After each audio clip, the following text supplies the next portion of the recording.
Hello, ഇതെൻ്റെ ആദ്യത്തെ on voice video ആണ്. ആസ് യൂഷ്വൽ ഒരു ഫോട്ടോഷൂട്ട് സെറ്റപ്പ് ആയിട്ടല്ല ഇന്ന് ഞാൻ വന്നിരിക്കുന്നത്. വേറൊരായിട്ട് വഴിയേ പറയാം.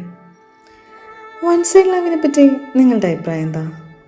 തിരിച്ചൊന്നും പ്രതീക്ഷിക്കാതെ ഒരാളിങ്ങനെ ഇത്ര ഇൻറ്റൻസായി പ്രണയിക്കാൻ പറ്റുമെന്ന് ചിന്തിച്ചിട്ടുണ്ടോ? It's really beautiful right, but it hertz.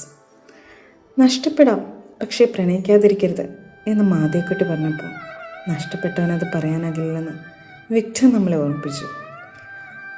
അങ്ങനെ പ്രണയവർണ്ണങ്ങളിലെ വിക്ടറും എന്നതിൻ്റെ മൊയ്തയിൽ അപ്പൂർണയ്ക്ക് ഇന്നും ഒരു നോവായ മനസ്സ് കിടപ്പില്ലേ?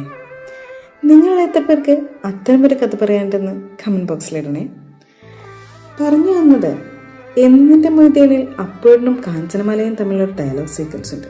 8 വർഷം മുന്നേ ഞാനതൊന്ന് ട്രൈ ചെയ്തിരുന്നു. എനിക്കിങ്ങനെ കുറച്ച് ക്രേസിനെസ് ഉണ്ട്. ഒറ്റയ്ക്കിരിക്കുമ്പോൾ ചുമ്മാ ഫിലിം ഡയലോഗ് പറയുക, ദബ് സ്മാഷ് ചെയ്യുക, ഫോട്ടോ എടുക്കുക, അങ്ങനെ.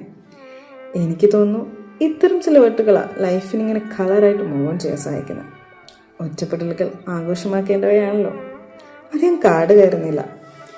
8 വർഷമായി സ്മൂളിൽ തിരുമ്പെടുത്തിരിക്കുന്ന ആ റെക്കോർഡിങ് ഞാനൊന്ന് കുത്തിപ്പൊക്കെയാണ്. കേട്ടിട്ട് അഭിപ്രായം പറയണേ.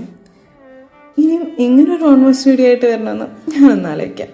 അപ്പോൾ ശരി, here we go. Hope you enjoy.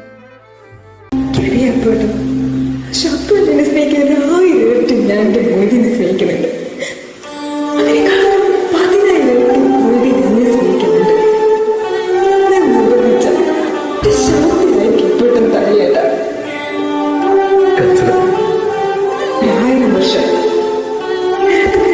നരകിച്ച് ജീവിക്കുന്നുണ്ട് മോദിന് വേണ്ടി ഞാൻ ചെയ്യും. ഇത് കള്ളത്തെ നേരത്തെ പറഞ്ഞ് മോദിയോട് ഒരക്ഷരം വായിച്ചു.